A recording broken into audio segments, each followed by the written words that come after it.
In today's video, we start part 1 of my 3-part custom set wave. With over 3,000 pieces and 9 minifigures, this one's sure to itch your scratch for more.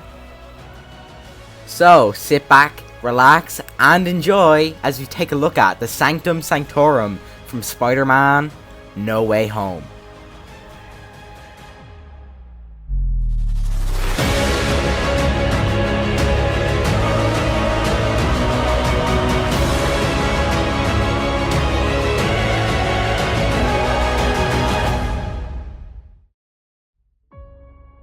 Hey everyone, it's Buzz here, and before we start, I'd just like to say that today's video does not contain spoilers for the movie. And at the time of recording, I actually still haven't seen it, but be warned, the comments may be full of them. With that out of the way, I really hope everyone enjoys the movie, and to celebrate, I've planned 3 brand new custom sets based on it. So, let's just jump right in. Today we're looking at set 75995, the Sanctum Sanctorum. This set contains 3,290 pieces and 9 exclusive minifigs. Speaking of minifigs, let's go ahead and take a look at some of our first few, starting now.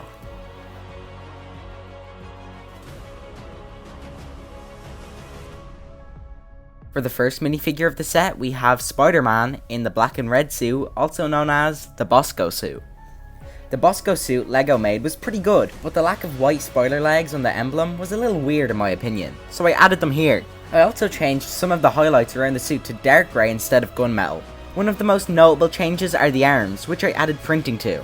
Of course, you can also swap out the mask for a battle-scarred Peter head, which we'll take a closer look at later. The black and red Spider-Man suit is so amazing, and I really hope we see it in the majority of the movie. Next up, we have Wong. Wong is a character who's probably going to be in the movie for like 2 minutes, but having him in this regular sorcerer attire in the set was somewhat important to me. Wong reuses his face print from the workshop, but now has a new torso print and also a brand new leg print. Wong is a fan favourite character, and I'm so happy to see him included here and the movie. For our final figure of this section, we have Dr. Stephen Strange, played by Benedict Cumberbatch. This minifigure features Strange in his winter attire. He reuses the head from the workshop and has a brand new torso print. He also has some double molded boots for his winter outfit. Strange also features his mug that says "for fuck's sake" on it, which was something I've wanted to do for a while now. Strange also comes with his regular sorcerer clothes that can be hidden in a secret hatch in the Sanctum.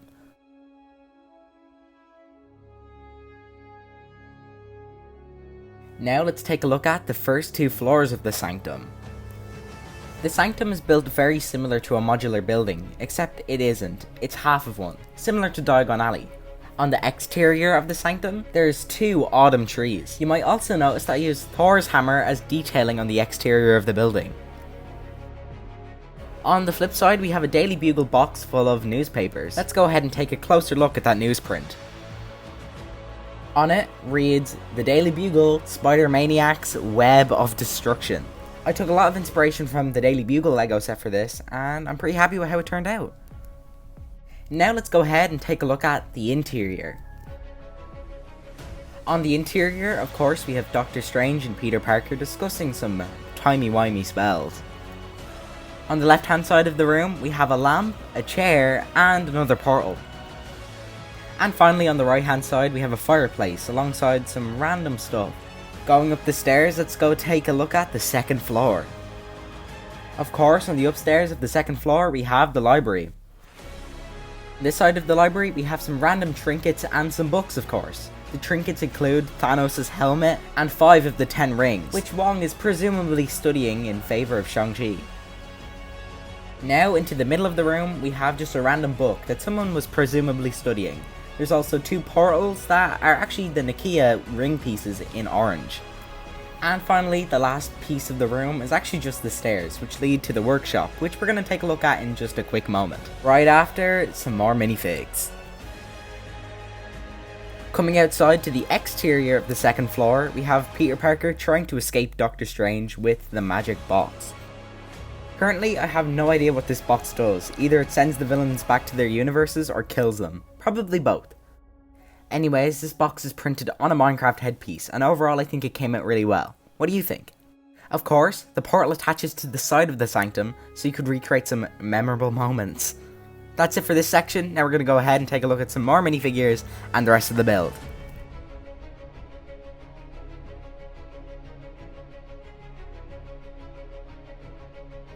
For the first figure of Chapter 2, we have Peter Parker in his regular clothing.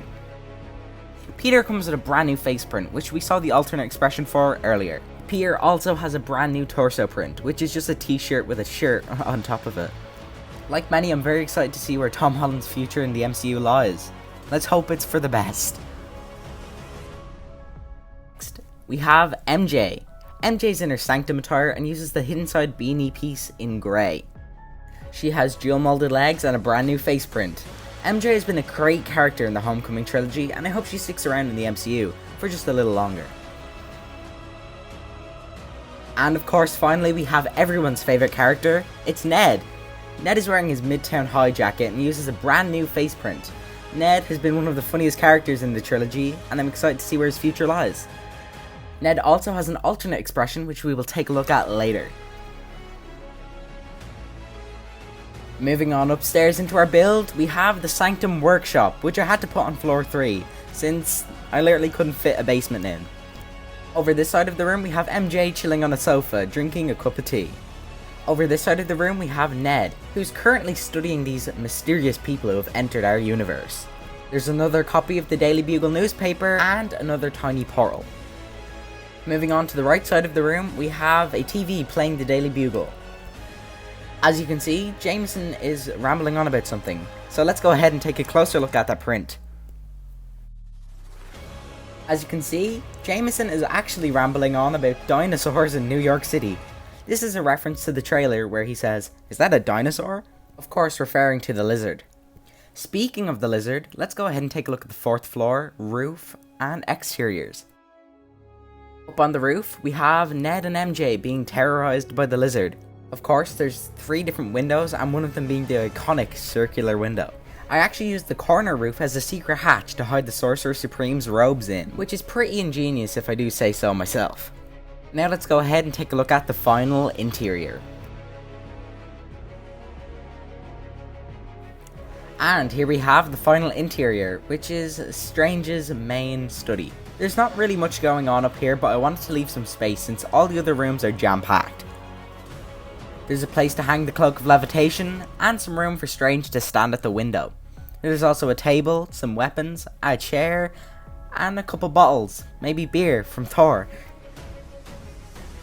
And that's a wrap on the main build of the Sanctum. Now let's go ahead and take a look at our last 3 figures alongside their mini builds.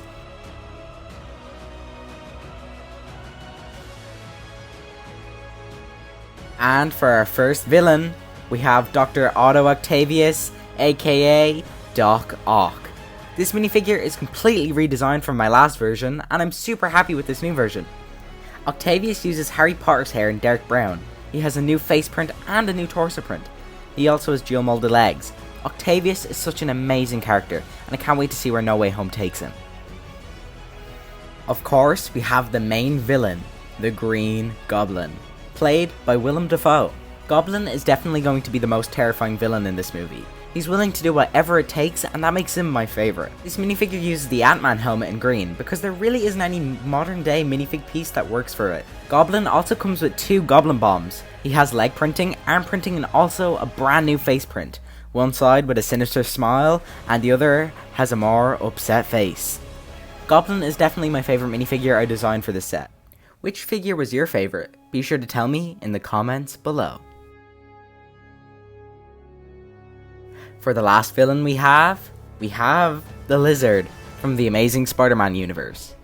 Lizard was an incredibly hard figure to pull off, as I don't think a big figure really works for the character. So, for Lizard, I used a pair of modified gremlin legs to make him a little taller than a regular figure.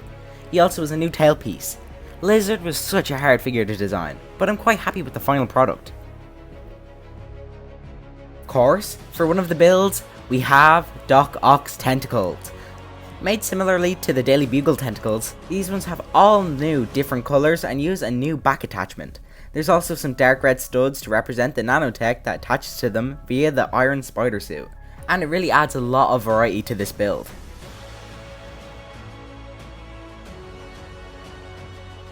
And of course, for our final build, we have the Goblin glider. Of course, the glider is very simplistic, but I decided to update it from my previous version. Of course, it still has the 2 stud shooters that allow you to fire pumpkin bombs, and the Goblin fits pretty snugly on it. Now, let's go ahead and take a look at the whole set.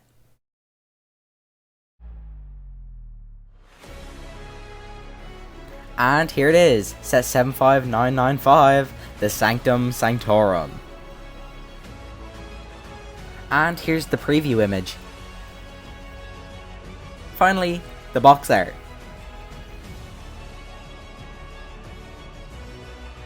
And if you've watched this far, I'd just like to say a big thank you, because seriously, the channel has been kind of dead for like 2 months.